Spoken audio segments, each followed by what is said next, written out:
Les conseillers communaux de la RDC ont suivi avec attention particulière l'évolution électorale dans notre pays et décident ce qui suit.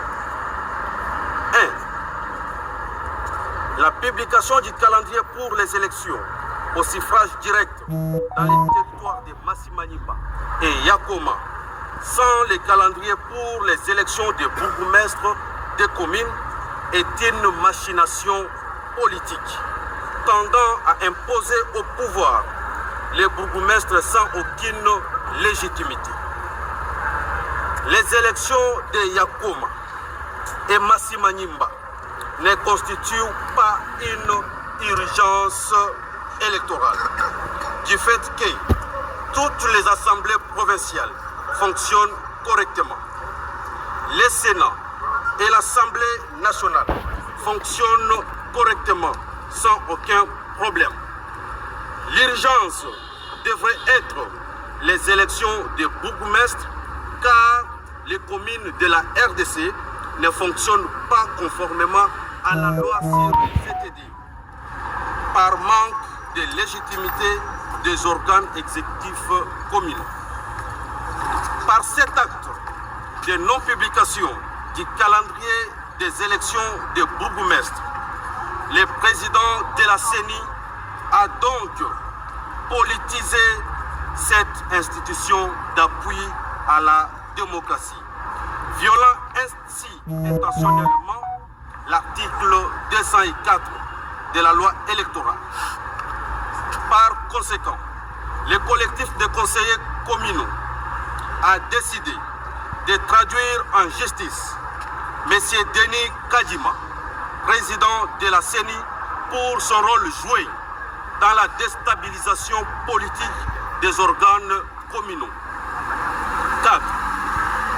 Les conseillers communaux de la RDC annoncent à l'opinion nationale et internationale la publication imminente d'un calendrier électoral pour les élections de bourgmestres et bourgmestres adjoints si la CENI ne publie pas les calendriers des élections dans 48 heures.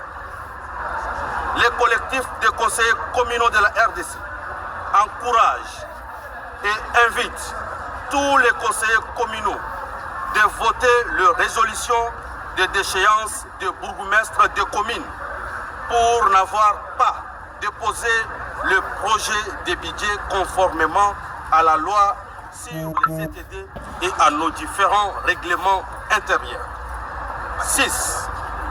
Les collectifs de conseillers communaux de la RDC exigent au gouvernement et à la CENI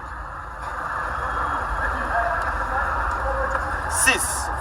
Les collectifs de conseillers communaux de la RDC exigent au gouverneur de province le respect strict de l'esprit du télégramme du VPM de l'intérieur en mettant à la disposition des conseils communaux les primes provinciales sans détour ni maquillage politique.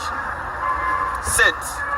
Les collectifs de conseillers communaux de la RDC sollicitent de l'Assemblée nationale, autorité budgétaire, la prise en compte d'une ligne budgétaire spécifique dans le budget 2025 pour la prise en charge des émoluments des élus conseillers communaux. 8.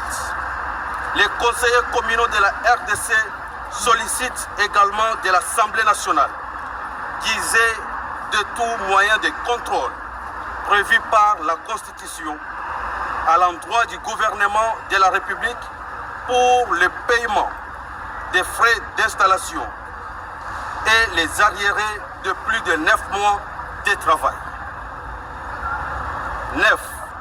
Les collectifs de conseillers communaux donnent un ultimatum de 48 heures au gouvernement et à la CENI. Si rien n'est fait en notre faveur, les conseillers communaux marcheront et resteront devant l'OIA, cabinet du président de la République, jusqu'à trouver solution à nos différentes revendications. Faute de quoi, les conseillers communaux seront dans l'obligation d'interdire le paiement des taxes dans tous les marchés